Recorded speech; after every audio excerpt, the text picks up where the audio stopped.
Hello everyone, आज है 13 दिसंबर और आज इस वीडियो में हम बात करेंगे एनसीसी लिमिटेड के बारे में। 90 रुपए का शेयर है, 5% की अच्छी खासी तेजी हमें यहाँ पर देखने को मिली जरूर है। और वीडियो में डिस्कस करेंगे कि हाल फिलहाल में जिस प्राइस पे एनसीसी का शेयर ट्रेड कर रहा है वो प्राइस अट्रैक्टिव है कि नहीं, और सपोर्ट कहाँ पर है, रेजिस्टेंस कहाँ पर है, उन सारी चीज़ों के बारे में हम यहाँ पर डिस्कस करेंगे। लेकिन उससे पहले अगर आपने अभी तक चैनल को सब्सक्राइब नहीं किया है तो प्लीज़ अभी इसे सब्सक्राइब कर लीजिए, क्योंकि आगे भी बहुत सारे वीडियोस हैं जो आपको काफ़ी ज़्यादा हेल्प करेंगे। तो एनसीसी लिमिटेड का शेयर 90 रुपए का है, 5% की अच्छी खासी तेजी है। एक महीने में अगर आप देखो तो 23% तक शेयर भाग चुका है। 73 रुपीज से एक बहुत बड़ी रफ्तार पिछले एक महीने में ये दिखा चुका है। एक साल की अगर आप बात करो तब तो 19-20% का ही ग्रोथ है, लेकिन अगर आप ग्राफ को ठीक से ऑब्जर्व करो तो पता चलता है कि एक अच्छी रफ्तार आती है, नीचे की तरफ लेकर जाती है, अच्छी रफ्तार आती है, नीचे की तरफ लेकर जाती है, अच्छी रफ्तार आती है, नीचे की तरफ लेकर जाती है। लेकिन इस बार एक बड़ी रफ्तार देखने को मिली है। 5 साल का अगर आप ग्राफ देखोगे तो एक रेजिस्टेंस बैठा तो जरूर है। इससे पहले भी हम देखे थे कि शेयर जो है वो 16 रुपए से एक ऐसी तेजी पकड़ता नजर आया कि 95 रुपए तक चला गया था। और इवन अगर हम देखें तो उसके बाद एक बहुत बड़ी गिरावट भी आई थी। इस बार दोबारा भाग के गया है, 90 पर पहुंचा है। देखना इंटरेस्टिंग होगा कि इस बार 100 रुपए के लेवल पर ये पहुंच पाता है कि नहीं, क्योंकि वहां पर एक रेजिस्टेंस तो बैठा है। ठीक है, तो वहां पर नजर होनी जरूरी है कि क्या होता है उस लेवल से। और अगेन एक्चुअली में 90 रुपए का प्राइस खरीदारी के लिए उतना अट्रैक्टिव नजर नहीं आ रहा है, क्योंकि यहां से रिस्क ज्यादा है, रिवॉर्ड कम है। एनसीसी को लेकर एक अच्छी अपडेट यहां पर यह भी है कि एनसीसी को दो नए बड़े ऑर्डर्स मिले हैं। 375 करोड़ के आसपास की कीमत के दो प्रोजेक्ट हैं इनको। और देखा जाए तो जो ऑर्डर की वैल्यू अगर हम देखें तो 321 करोड़ का जो प्रोडक्ट है, जो ऑर्डर है वो इलेक्ट्रिकल डिवीजन का है, और दूसरा जो है वो रोड डिवीजन का है 55 करोड़ के आसपास का।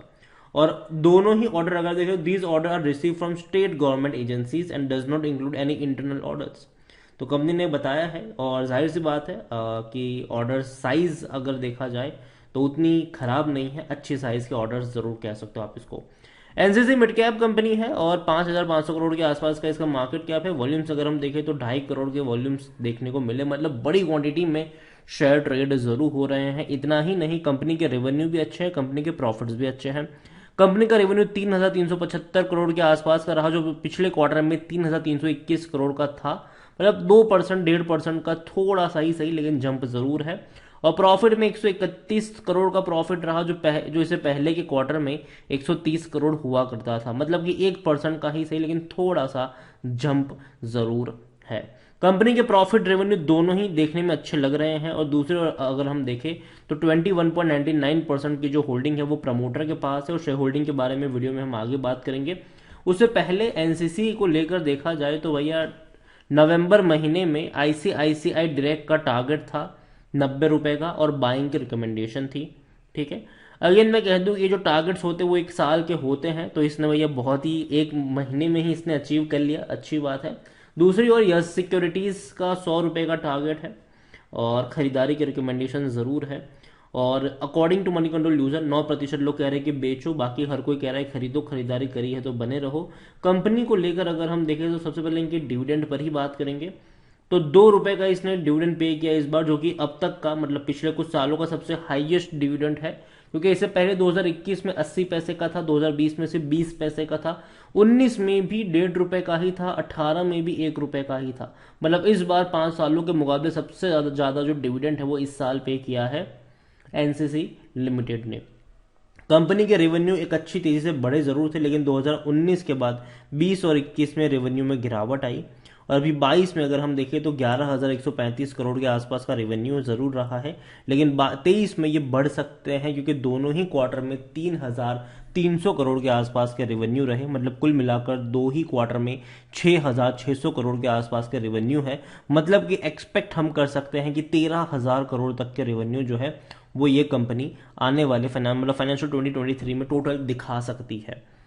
प्रॉफिट की अगर हम बात करें तो प्रॉफिट अच्छी तरीके से बढ़े जरूर थे, 575 रहे, लेकिन बाद में टूटकर 324, फिर 280, फिर बाद में अच्छी तेजी आई 2022 में 490 करोड़ के आसपास। लेकिन 2023 में अगर हम देखें तो दोनों ही क्वार्टर में इनका प्रॉफिट रहा है 130 करोड़ के आसपास। मतलब कुल मिलाकर 260 करोड़ इनके प्रॉफिट्स जरूर हुए हैं। एवरेज अगर हम निकालें तो 520 करोड़ के आसपास की एवरेज बनती है, जो कि अच्छी एवरेज है 22 के मुकाबले। मतलब जो प्रोजेक्शन है 2023 फाइनेंशियल ईयर का, वो एटलीस्ट पॉजिटिव में है कि भैया चाहे रेवेन्यू की फ्रंट की बात करें या चाहे प्रॉफिट की बात करें, अच्छे रेवेन्यू आप एक्सपेक्ट यहां पर कर सकते हैं। एनसीसी लिमिटेड खरीदारी करने का सही मौका, क्योंकि शायद ओवरबोर्ड जोन में कोई भी रेड फ्लैग नजर नहीं आ रहा है। 10 का पी है, सेक्टर पी 56 का, मतलब सस्ता अभी भी है ये। लेकिन जैसे मैंने पहले ही कहा कि रेजिस्टेंस बैठा हुआ है 95 से 100 रुपए की रेंज में, तो एटलीस्ट मैं 90 रुपए का रेंज खरीदारी के लिए उतना अट्रैक्टिव नहीं मानता हूं। ये मेरा पर्सनल ओपिनियन है, कोई इन्वेस्टमेंट्स एडवाइस या ट्रेड करने की एडवाइस नहीं है। 100% एनालिस्ट यहां पर कह रहे हैं खरीदारी करो। देखो मेरी बाइंग की रिकमेंडेशन थी, ठीक है, जब शेयर 70 पे था, 75 पे था, मेरी खुद की बाइंग की रिकमेंडेशन थी। मैंने कहा था कि 70-75 खरीदारी का रेंज होगा और 100 रुपए का जो रेंज होगा वो प्रॉफिट लेकर भागने वाला रेंज होगा। मैं लॉन्ग टर्म के लिए यहां पर निवेश नहीं करूंगा, क्योंकि लॉन्ग टर्म का अगर मैं इसका ग्राफ देखता हूं तो एक चीज क्लियर है कि एक बड़ी रफ्तार, एक बड़ी गिरावट, बड़ी रफ्तार गिरावट, तेजी गिरावट रहेगी हमेशा। यहां पर जो मौके बनेंगे वो स्विंग ट्रेड के बनेंगे। जब सस्ता मिल रहा है खरीदो, जब बड़ा प्राइस पर ट्रेड कर रहा हो तो बेचो और एग्जिट ले लो, यही वाले मौके बनेंगे। और यही वजह थी कि मैंने पहले भी कहा था कि 70-75 का रेंज अच्छा है बाइंग के लिए, लेकिन 90 से लेकर 100 का जो रेंज होगा वो प्रॉफिट लेकर एग्जिट वाला रेंज रहेगा। तो वहां पर आपकी भी नजर होनी चाहिए, ज्यादा जल्दबाजी नहीं करनी चाहिए। और यही वजह है कि देखो भले ही अच्छा डिविडेंड पे कर रहा हो, करंट प्राइस भी कम हो, लेकिन लॉन्ग टर्म में पैसा नहीं बना है इसका। बैंक एफडी जितना पैसा भी यहां पर लॉन्ग टर्म में नहीं बना है। शेयर होल्डिंग के बारे में अगर हम देखें तो 21.99% की जो होल्डिंग है वो किनके पास है, प्रमोटर के पास। लेकिन यहां पर 2.45% की होल्डिंग गिरवी है। 9.75% म्यूचुअल फंड्स के पास है, 3.35 डोमेस्टिक के पास है, 12.80% यहां पर एफआईएस के पास है। और सबसे अच्छी बात है कि एफआईएस ने बहुत बड़ी खरीदारी करी है।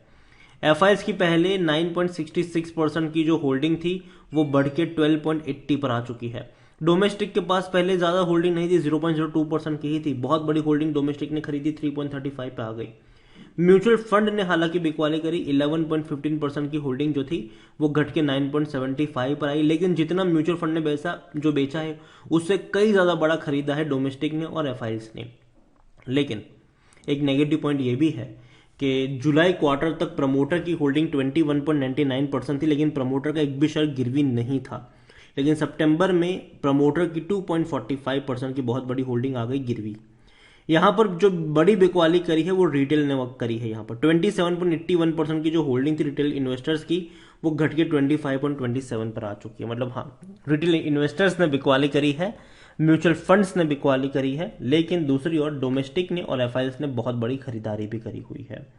देखो एनसीसी मैं कोई उतना फंडामेंटली स्ट्रांग शेयर नहीं मानता हूं इसको, लेकिन हाँ ये वो कंपनी जरूर है, जब भी सस्ता मिले खरीदारी करने के मौके बनेंगे, लेकिन जब भी बड़ी रफ्तार आए प्रॉफिट लेकर एग्जिट वाले भी मौके बनेंगे।